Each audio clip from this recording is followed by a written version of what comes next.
जय हिंद मेरे प्यारे साथियों। आइए हम आपका स्वागत करते हैं अपने इस YouTube channel Shivam study station में।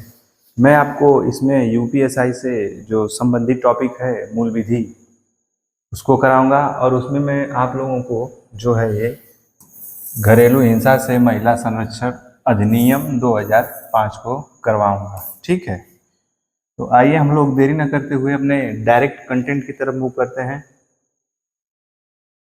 इसमें क्या है, मतलब ये क्या है, घरेलू हिंसा अधिनियम 2005 यानी डोमेस्टिक वायलेंस एक्ट या अधिनियम 2005।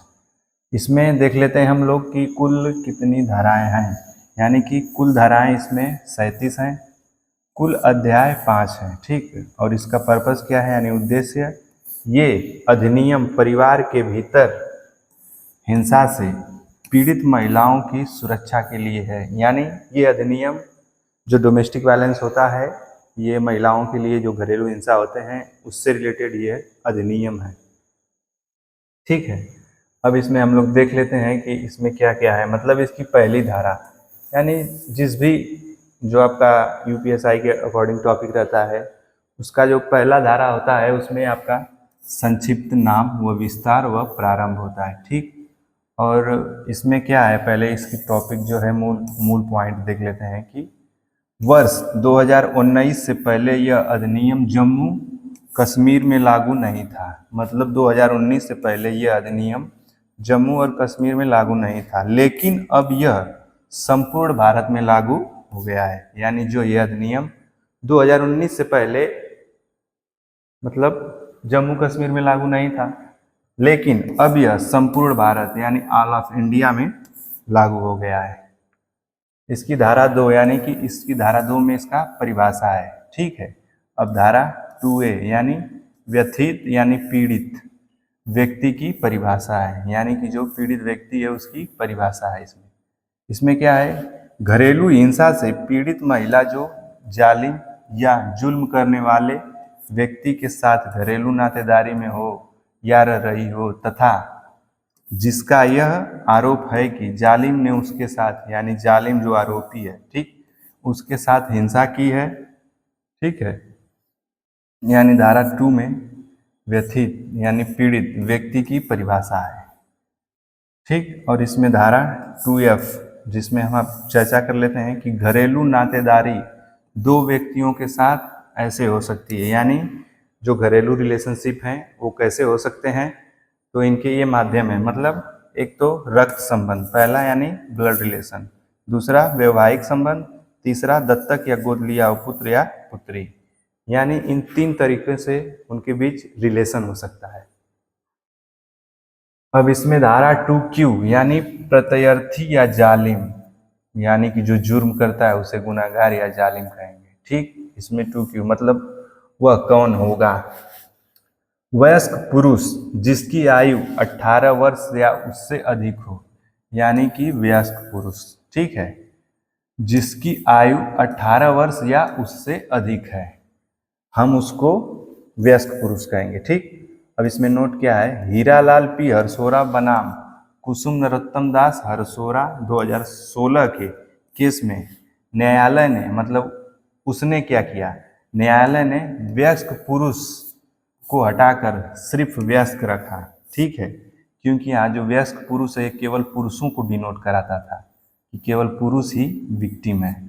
ठीक, लेकिन उन्होंने इस वयस्क पुरुष को हटाकर केवल वयस्क शब्द ही रखा, क्योंकि महिला भी तो अपराध कर सकती है।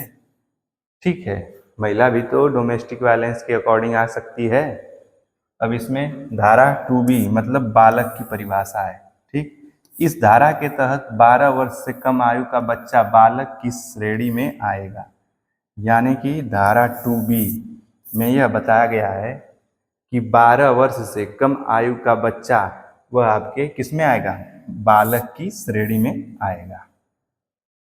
अब धारा 3 इसमें क्या है, घरेलू हिंसा की परिभाषा है, यानी डोमेस्टिक वायलेंस की डिफिनेशन है। यानी कि धारा 3 में क्या कहा गया है कि डोमेस्टिक वायलेंस की डिफिनेशन है। अब आइए उसके बारे में हम लोग चर्चा करते हैं कि जालिम का कोई ऐसा कार्य, लोप या आचरण हिंसा गठित करेगा यदि व्यक्ति यानी पीड़ित के साथ दुर्व्यवहार हो। ठीक, पहला उसके साथ कैसे कैसे दुर्व्यवहार हो, मतलब शारीरिक शोषण। ठीक, शारीरिक शोषण में ऐसा कार्य जहां पीड़ित को शारीरिक पीड़ा हो। ठीक, जीवन अंग स्वास्थ्य को खतरा, यानी ऐसा कार्य जहां पीड़ित को शारीरिक पीड़ा हो, मतलब उसकी शारीरिक चोट पहुंचे, उसके अंग जो है शरीर के अस्त व्यस्त हो, यानी उनके लिए खतरा हो। ठीक है, बी उसके स्वास्थ्य पर असर पड़े। ठीक, दूसरा लैंगिक शोषण, जहां पर महिला का अपमान हो या तिरस्कार हो, यानी डोमेस्टिक वायलेंस के अकॉर्डिंग जो महिलाएं आती हैं उनका अपमान हो या तिरस्कार हो। ठीक, इसमें मौखिक व भावनात्मक शोषण हो, जिसमें अपमानित हो या उपहास उड़ाया जाए या गाली दी जाए, यानी महिलाओं का शोषण हो। ठीक, इसमें किसको कहा जाएगा, मतलब उनकी क्या क्या ये अपराध के संज्ञान है, जिसमें मौखिक व भावनात्मक शोषण हो, अपमानित हो या उपहास हो या गाली देना, यानी महिलाओं के साथ ये सब दुर्व्यवहार किए जाने के ये हैं। ठीक है, अब उनका और किस तरीके से दुर्व्यवहार किया जाता है, जिससे लड़का न पैदा होने पर अपमानित करना। ये इसकी मूल बातें हैं कि आप डोमेस्टिक वायलेंस में ये टॉपिक भी है, मतलब कि उसको लड़का न पैदा होने पर उसको अपमानित करना। ठीक, और शारीरिक पीड़ा पहुंचाने की लगातार धमकी और आर्थिक शोषण, यानी कि जरूरत के सामान से वंचित रखना, यानी उसकी जो मूलभूत आवश्यकताएं हैं उसको न पूरा करना, जैसे सौंदर्य प्रसाधन की चीज़ें, मेकअप किट वगैरह ना उसको अवेलेबल कराना, ये सब तो उसके आर्थिक शोषण में आएंगे ही। इसमें आवश्यक धन से वंचित रखना, यानी उसकी मूलभूत आवश्यकताओं को पूरा न करने के लिए पैसा न देना, ये भी एक शोषण है।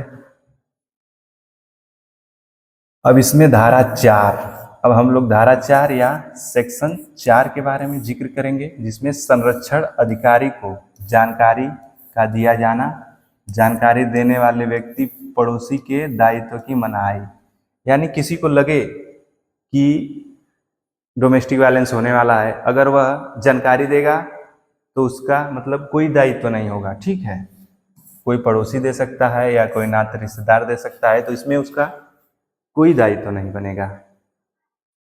इसमें कोई व्यक्ति जिसको लगता है कि घरेलू हिंसा हो चुकी है या होने वाली है या हो रही है, तो वह व्यक्ति संरक्षण अधिकारी को यह जानकारी दे सकता है। ठीक है, जो जानकारी देता है उसका कोई दायित्व नहीं होता, यानी कि पड़ोसी को लगे कि हमारे बगल में घरेलू हिंसा होने वाली है तो वह संरक्षण अधिकारी को इसकी जानकारी दे सकता है। ठीक है, और जिसमें उसका कोई दायित्व नहीं होगा पड़ोसी का।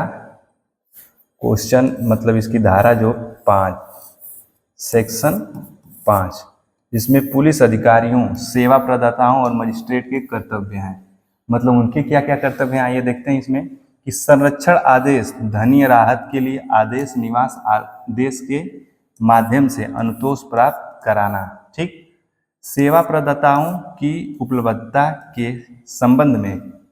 ठीक, नेक्स्ट इसका पॉइंट है संरक्षण अधिकारियों की सेवा की उपलब्धता, निःशुल्क वकील व निःशुल्क विधि सेवा, यानी जो पीड़िता है उसको निःशुल्क वकील और निःशुल्क सेवा प्रदान कराएंगे। अब धारा 6 यानी आश्रय गृह के कर्तव्य, यानी शेल्टर हाउस उस पीड़िता को प्रोवाइड कराना। ठीक है, यदि कोई पीड़ित व्यक्ति या उसकी ओर से कोई संरक्षण अधिकारी या सेवा प्रदाता किसी आश्रय गृह यानी शेल्टर हाउस का जो ऑनर होता है के प्रभारी व्यक्ति से पीड़ित के आश्रय के लिए अनुरोध करता है, तो उसको आश्रय गृह में आश्रय देना यानी प्रदान करना पड़ेगा।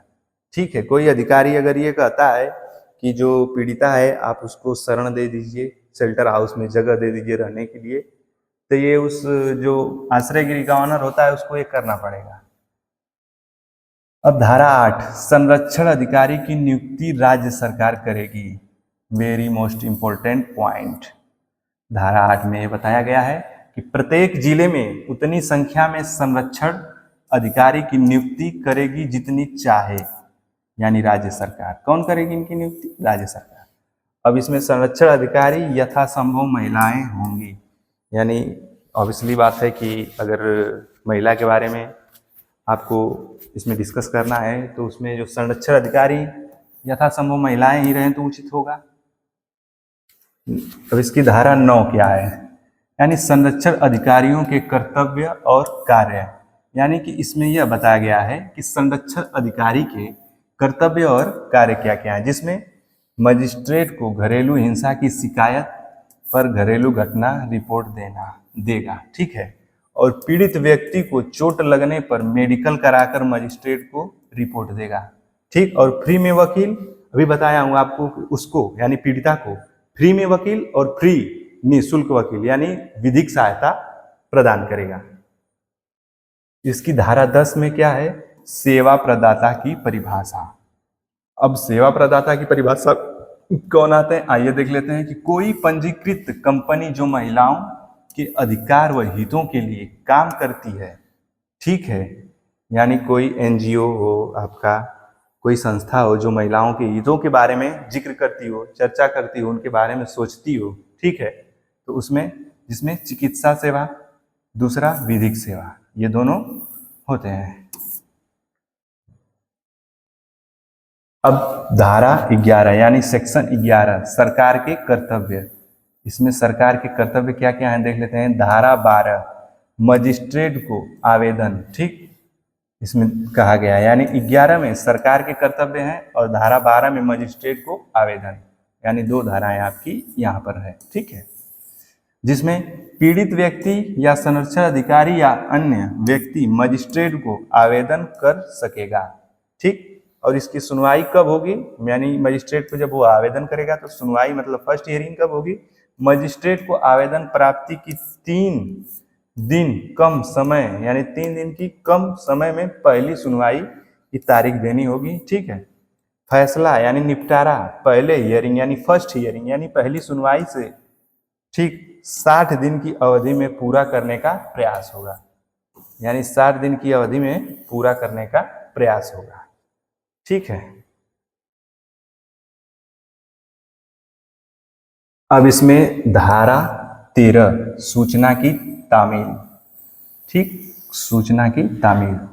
अब इसमें क्या है? धारा 13 में सूचना की तामील हो जाएगी। धारा 12 के अंतर्गत यानी धारा 12 के अधीन नियत सुनवाई की तारीख की सूचना मजिस्ट्रेट द्वारा संरक्षण अधिकारी यानी पीड़ित को न्यायालय में उपस्थित होने की सूचना देकर 2 दिन की अवधि के भीतर तामील कराएगा, ठीक है।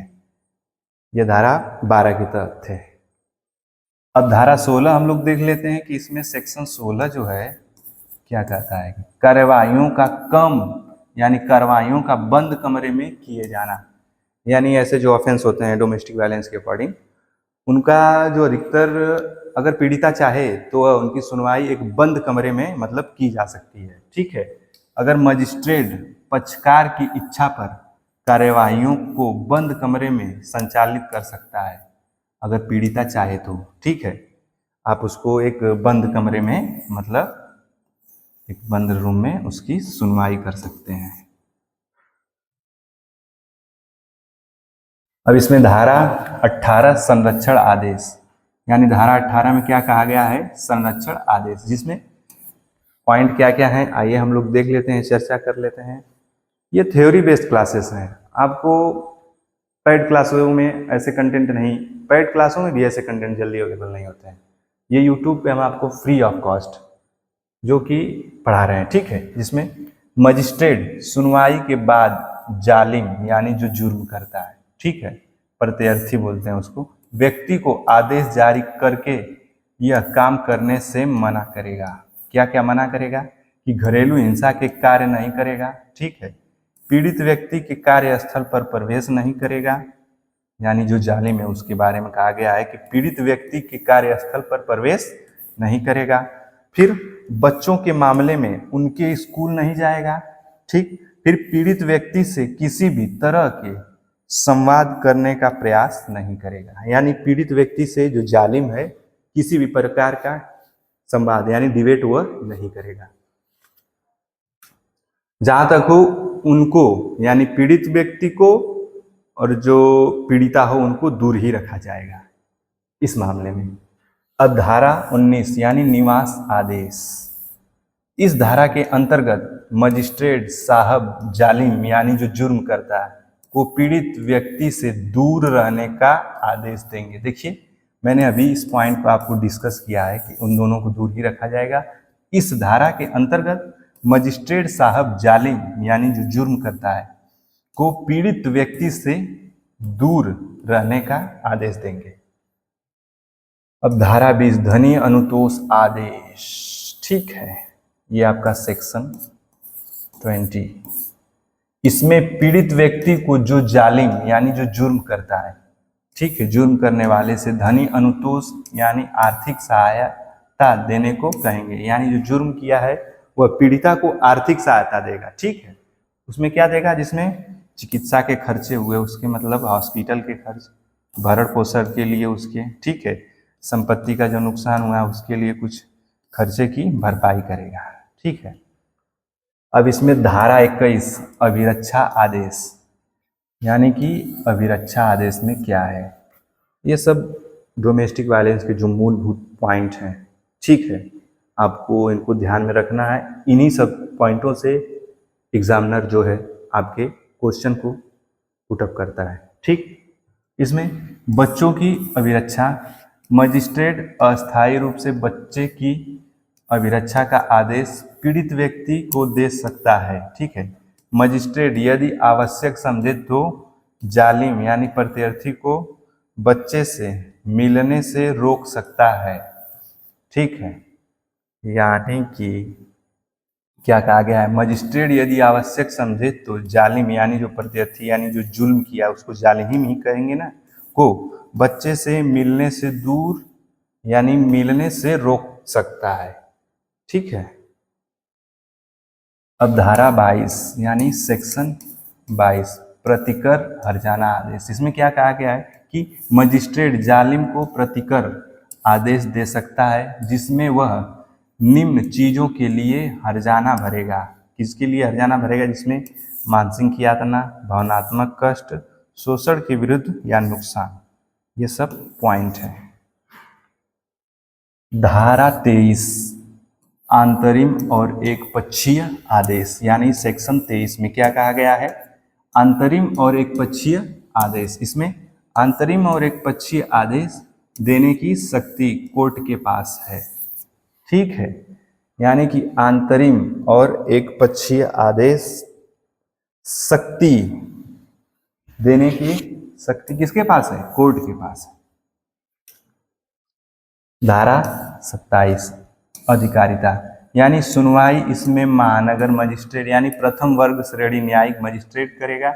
इस अधिनियम के अधीन किया गया कोई भी आदेश संपूर्ण भारत में परिवर्तनीय होगा, ठीक है। यानी कि सुनवाई कौन करेगा? प्रथम वर्ग श्रेणी न्यायिक मजिस्ट्रेट करेगा, ठीक। धारा 29 यानी 29 अपील, अगर मजिस्ट्रेट के फैसले आर्डर के बाद यदि पीड़ित या जालिम को अपील है तो अपील करेगा।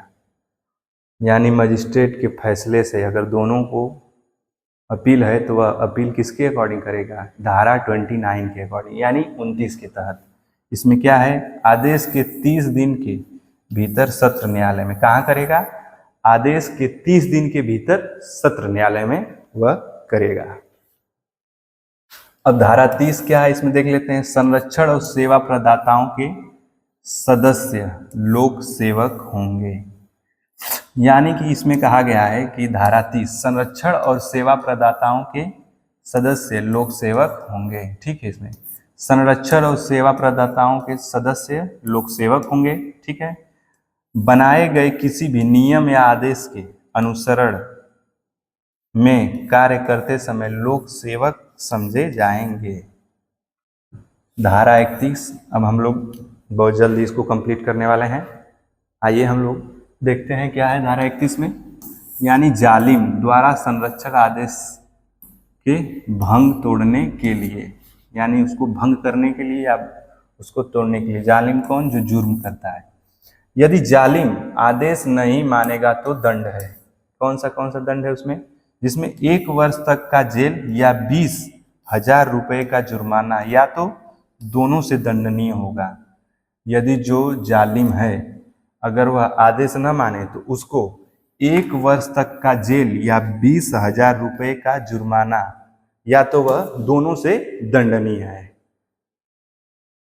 अब धारा 32 अपराधों की प्रकृति, मतलब संज्ञेय हो, गैर जमानती हो। ठीक है। धारा 33 में क्या कहा गया है? संरक्षण अधिकारी द्वारा अपना कार्य न करने पर दंड है। यानी कि जिसको यह डोमेस्टिक वायलेंस का जो संरक्षण अधिकारी होता है उसको अगर यह कार्य सौंपा गया है, अगर वह नहीं करता है तो उसके प्रति भी दंड का प्रावधान है। आइए देखते हैं क्या क्या है। संरक्षण अधिकारी द्वारा अपना कार्य न करने पर दंड है। ठीक है, क्या है उसको? 1 साल जेल या 20,000 रुपये तक का जुर्माना या तो दोनों से दंडनीय होगा। ठीक है, उसको 1 साल का जेल या 20,000 रुपये तक का जुर्माना या दोनों से दंडनीय होगा। धारा 34 संरक्षण अधिकारी द्वारा किए गए अपराध का संज्ञान, यानी कि संरक्षण अधिकारी कोई भी कार्य राज्य सरकार की अनुमति के बाद ही करेगा। ठीक है, तो धारा 34 हो गई।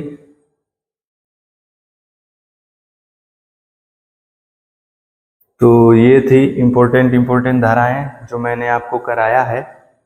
तो please like share and subscribe my channel Shivam study station. ठीक है, इसमें हम आपको ये जो घरेलू हिंसा से टॉपिक थी मैंने सभी को डिस्कस कर दिया। ठीक, तो आप हमारे चैनल को सब्सक्राइब करिए, लाइक करिए, शेयर करिए और कमेंट करके बताइए कि ये वीडियो कैसी लगी। ये बिल्कुल एग्जाम ओरिएंटेड कंटेंट है। ठीक है, please like share and subscribe my channel Shivam study station. धन्यवाद।